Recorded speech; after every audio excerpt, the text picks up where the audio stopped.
अस्सलामुअलैकुम व्यूवर्स, कैसे हैं आप सब। आज मैं आपसे अपनी एक स्टोरी शेयर करूंगी और साथ में मैं आपके साथ ये रेसिपी भी शेयर करूंगी। अच्छा, आज मैं आपको बताऊंगी कि मेरी शादी के बाद जन्नत का मुझे नज़र आना और मुझसे ख़ुद कहना जाने के लिए, तो ये सब मैं आज आपको इस कहानी में बताऊंगी।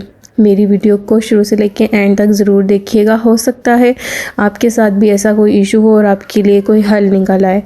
तो सबसे पहले मैं आपको बताऊंगी कि मेरी शादी मेरे पापा के रिलेटिव्स में हुई थी, बट हम उनको जानते नहीं थे क्योंकि हम कभी उनसे मिले नहीं थे। जो मेरे पापा की कज़न हैं, जो मेरी सास है, वो मेरे पापा की कज़न लगती हैं। तो एक बार वो हमसे मिलने के लिए कराची आई थी मतलब हमसे मिलने के लिए नहीं आई थी, वो शादी पर आई थी, पर हमने फिर उन्हें घर पे इनवाइट किया था। तो वो जब हमारे घर आई तो उन्हें मैं पसंद आ गई, बट मैं उनके बेटे को या उनकी फ़ैमिली को नहीं जानती थी कि उनका रहन सहन कैसा है या उनकी फ़ैमिली कैसी है। और जो उनके हस्बैंड यानी मेरे जो ससुर हैं, उनके साथ हमारे कोई रिश्तेदारी नहीं है। तो अब वो मुझे पसंद करके गई, उन्होंने रिश्ते की बात रखी, तो उस टाइम पर मेरे पापा ने मना कर दिया क्योंकि मेरे पापा कहते थे कि अभी मेरी बेटी छोटी है। तो फिर मेरे हस्बैंड की जो इंगेजमेंट है वो उनकी किसी कज़न के साथ हो गई।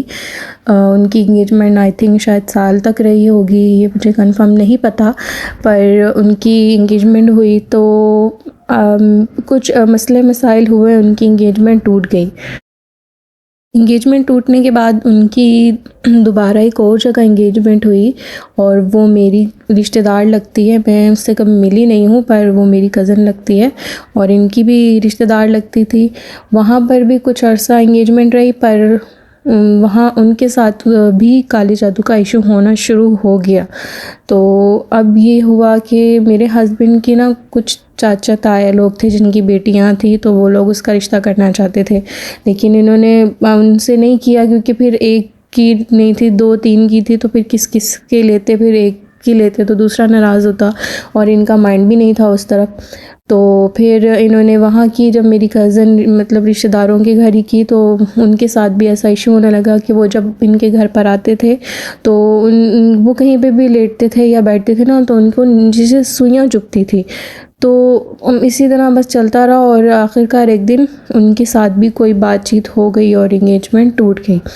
अब वहाँ पे इंगेजमेंट टूटी और ना इन्होंने दोबारा से मेरे पापा से बात की क्योंकि इस बात को तब तक 3 से 4 साल गुजर चुके थे। तो मेरे पापा से दोबारा बात की कि हमें आपकी बेटी का रिश्ता चाहिए। तो मेरे पापा ने हाँ कर दी उस टाइम पर, क्योंकि पापा ने कहा कि चलो देखेंगे, ये वो हाँ कर दी थी, लेकिन फिर भी पापा ने कहा कि हम देखेंगे पहले कि लड़का कैसा है, ये वो इस तरह करते बस जैसे तैसे हमारा रिश्ता हो गया। अब जब हमारा रिश्ता हुआ है तो मेरे सास ससुर ने मेरे पापा लोगों से कहा कि हमने जल्द से जल्द शादी करनी है, क्योंकि पहले भी हमारे बेटे की 2 इंगेजमेंट हुई हैं और वो टूट गई, तो ना हमारे बेटे को इंगेजमेंट रास नहीं आती है, तो आप लोग जल्द से जल्द शादी कर दें तो ज़्यादा बेहतर है। तो अब हम, मेरे पापा और मम्मा, जो मेरे पापा को उस टाइम पर फालिज हो गया अचानक, तो मेरी मम्मा को फिर डर था क्योंकि मेरी जो वालिदा हैं वो भी बहुत बीमार थी और फिर वालिद भी बहुत बीमार हो गए। तो उन्होंने कहा कि ठीक है, रिश्ता आया है तो हम शादी कर लेते हैं, वैसे भी अपने हैं, कोई गैर तो नहीं है। तो शादी हो गई। अब हमें इस बात का अंदाज़ा बिल्कुल भी नहीं था कि जो इनके रिलेटिव्स हैं वो सब ना इनके रिश्ते के चक्कर में थे। तो जब मेरी शादी हुई तो मैं इनकी कज़न के फ़ेस पे ना एक हसद महसूस करती थी, उनके रिश्तेदारों के फ़ेस पे एक हसद महसूस करती थी अपने लिए ना। वो आके फ़ेस पे मीठे बनने की कोशिश करते थे, बट होता है ना कि कोई आपके साथ मीठा बनने की कोशिश कर रहा है लेकिन वो फ़ील हो जाता है, तो वो मुझे फ़ीलिंग आ जाती थी उनकी तरफ से कि कुछ तो है, गलत है कुछ। तो अब ऐसा हुआ कि मेरी शादी हुई। मेरी शादी के कुछ दिन बाद मेरे साथ अजीबोगरीब हरकतें होना शुरू हो गई। हमारी शादी हुई थी सर्दियों में, तो मेरे हस्बैंड की शॉप है और वो घर में नीचे ही शॉप है, मतलब कि घर के पास ही है, तो दूर नहीं है। तो अब वो होते हैं अपनी शॉप पे और सर्दियों के दिन थे, तो काम वगैरह ख़त्म करके सब रेस्ट करने चले जाते थे, मेरी सास ससुर सब लोग, मेरी नंद, तो मैं भी अपने रूम में आके लेट जाती थी। अब जब मैं अपने रूम में आके लेटती थी अकेले, दोपहर का टाइम होता था, तो जैसे ही मैं थोड़ा सा सोने लगती थी, जैसे ही मैं गुनूदगी में आती थी, तो ना कोई मेरा पैर खींच देता था ज़ोर का। तो मैं एक झटका लेके उठती थी, तो रूम में कोई भी नहीं होता था, रूम बंद है, कुछ भी नहीं है। तो मैं कहती थी ये मेरा वहम है। फिर इस तरह बहुत ज़्यादा होना शुरू हो गया, मेरे पैर खींचना शुरू हो गए। फिर कभी मेरा कंबल कोई खींच लेता था, कभी मैं सोई होती थी तो मेरे पीछे आके ना कोई इतनी ज़ोर का लेटता था या बैठता था कि मैं पूरी हिल जाती थी, और पीछे उसी वक्त मैं पीछे देखती थी तो कुछ भी नहीं होता था। तो मैं डर तो बहुत ज़्यादा गई, पर मैं उसे ना अपना वहम ही समझ रही थी। तो कुछ दिन तो ऐसा चलता रहा। मैंने ना किसी को नहीं बताया। तो एक दिन मुझे 2 काले कपड़ों में लोग नज़र आए। कौन थे, जिन्नात थे, क्या था पता नहीं। और मतलब उनकी शक्ल नज़र नहीं आ रही थी, ऊपर से नीचे तक वो बिल्कुल ब्लैक थे, और उनका फेस मेरी तरफ था और बस मुझे घूरते जा रहे थे। और फिर थोड़ी देर बाद मैंने देखा कि मेरे पेट पे एक छोटा सा बच्चा है जो हंस रहा है, और वो गोल गोल मेरे पेट पे घूम रहा है। तो इस तरह मुझे कुछ अजीब व गरीब चीज़ें नज़र आना शुरू हुई, और मैं पढ़ती रही। जो भी मेरे मुंह में आयतुल कुर्सी, सूरह इखलास, जो भी उस टाइम पर तो कुछ समझ में नहीं आ रही होती, बस जो भी आया मैं पढ़ती रही, और एकदम से झटका लेके उठी। तो मैंने कहा कि यार ऐसे ही मुझे ना शायद कुछ ख्वाब सा होगा जो मुझे आया, कुछ नहीं होता। मैंने उसको भी इग्नोर कर दिया। अब मेरा इग्नोर करना ज़्यादा भारी पड़ने लग गया मुझे। फिर मैंने फिर भी अपने हस्बैंड को एक बार ये बात बता दी कि मेरे साथ ऐसा होता है, हर रोज़ कोई मेरा पैर खींचता है, मेरा कंबल खींचता है, मेरे पीछे आके कोई लेटता है, और हर वक्त मुझे ऐसा लगता है कि कोई चीज़ मेरे साथ हमेशा चलती ही रहती है। तो मेरे हस्बैंड ने मुझे ना किसी से तावीज़ करवा के दिया कि तुम डर का। तो जब मैंने वो पहना तो मुझे ख्वाब वगैरह तो कुछ नहीं आए, लेकिन जो हरकतें मेरे साथ होती थी, पैर खींचना, वो सब होता रहा। तो मैंने वो तावीज़ भी उतार दी, क्योंकि तावीज़ वैसे भी शिर्क है, तो मैं कभी भी ना तावीज़ को नहीं पहन के रख सकती अपने गले में। मैंने वो उतार के रख दिया। जिस दिन मैंने वो उतारा उसी दिन मुझे दोबारा एक काले कपड़ों में आदमी नज़र आया है, ऊपर से लेके नीचे तक बिल्कुल ब्लैक। उसका फेस नज़र नहीं आ रहा था, बिल्कुल भी नज़र नहीं आ रहा था, और वो मेरे करीब आया। मैं सोई हुई थी। अच्छा, वो मेरे करीब आया और मुझे सब कुछ दिखाई दे रहा था। मुझे आके मेरे कान में कहता है कि चली जाओ। तो जब उसने मुझसे ऐसे कहा तो मैं कांप रही थी, ज़ोर ज़ोर से सांस ले रही थी, और मेरे हस्बैंड मुझे हिला रहे थे कि क्या हो गया सोमा, तुम्हें क्या हो गया। पर मैं ना उस वक्त मैं बिल्कुल, मुझे ये फ़ील हो रहा था कि मेरे हस्बैंड सोए हुए हैं, और मैं ज़ोर ज़ोर से सांस ले रही हूँ और मैं रो रही हूँ, और उनको, वो मुझे उठाने की कोशिश कर रहे हैं, पर मैं उठ नहीं पा रही थी। मैंने बहुत कोशिश की पर मैं उठ नहीं पा रही थी। फिर क्या हुआ कि मैंने उसी तरह पढ़ना शुरू किया, तो एकदम से झटका लेके मैं उठी, और मैंने अपने हस्बैंड की तरफ देखा तो वो मुझे कहते हैं तुम्हें क्या हो गया, क्यों इतनी ज़ोर से सांस ले रही हो। तो मैं रोना शुरू हो गई, और मैंने उनको बताया कि उसने मुझे इस तरह कहा कि चले जाओ। मेरे हस्बैंड ने मेरी ये बात घर पे बताई, तो मतलब मेरे ससुर जो है ना, वो इन चीज़ों पे इतना यकीन नहीं करते, तो वो हंस रहे थे। उन्होंने कहा कि ना अच्छा, उनको बोलो कि हम लोग यहाँ से चले जाते हैं, तुम हमें ना नया घर ले दो। मतलब उन्होंने मजाक में बात कर दी। अब क्या हुआ, आहिस्ता आहिस्ता आहिस्ता हर चीज़ एक्स्ट्रा होने लग गई, हाई लेवल पर होने लग गई। मुझे अपने ख्वाब में सांप नज़र आने शुरू हो गए। मुझे ख्वाब में नज़र आता था जैसे कोई पागल कुत्ता मेरे पीछे पड़ा है, उसने मुझे काट लिया, और इस तरह की चीज़ें नज़र आती थी, बहुत बुरी बुरी। मेरा इस दौरान 3 बार मिसकैरेज हुआ। मेरी प्रीमेच्योर बेटी हुई, उसकी डेथ हो गई, और मैं इतनी बीमार, दिन ब दिन शादी के बाद में फ़ौरन बीमार होना शुरू हो गई, और टेस्ट करवा लिए, सब कुछ करवा लेती थी, अंदर कुछ भी नहीं आता था, कोई मसला नहीं होता था। लेकिन मैं इतनी बीमार होती जा रही थी, इतनी बीमार होती जा रही थी कि अब किसी ने काला जादू ये किया था कि ये इतनी बीमार रहे, इतनी ज़्यादा बीमार रहे कि इसके ससुराल वाले इससे तंग आ जाएं, इसे छोड़ दें।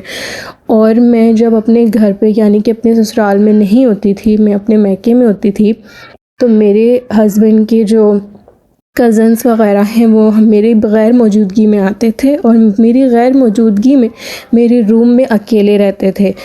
तो जब ये असरात वग़ैरह ज़्यादा हुए और जब हमने इसका तोड़ करवाना शुरू किया, तो मेरे कमरे से 10 तावीज़ निकले। सिर्फ़ अकेले मेरे कमरे से 10 तावीज़ निकले, क्योंकि सबसे ज़्यादा काला सबके ऊपर था, पूरी फैमिली पे था कि ये इनको अच्छी ना लगे बिल्कुल भी। और ऐसा ही था, मैं सब कुछ करती भी थी तो ना कहीं कोई बात आ ही जाती थी, और उनका कसूर नहीं था। हम सब के दिमाग पर बिल्कुल काबू कर चुके थे वो लोग। इतना हैवी किस्म का गया था, और कोई एक इंसान नहीं था करने वाला। कम से कम 10 लोगों ने हम पर काला जादू किया। हर किसी ने अलग अलग मकसद के लिए किया। किसी को क्या प्रॉब्लम थी, किसी को क्या प्रॉब्लम थी मेरे ससुराल वालों से, और जिनको मुझसे थी कि ये इनके घर क्यों आई है शादी करके, तो उन्होंने मुझ पे किया। अब क्या हुआ, मुझे मेरे रूम से जानवरों के घुर्राने की आवाज़ आती थी, जैसे कोई बहुत गुस्से में मुझे काटने को दौड़ रहा हो, कोई बहुत गुस्से में हो जानवर।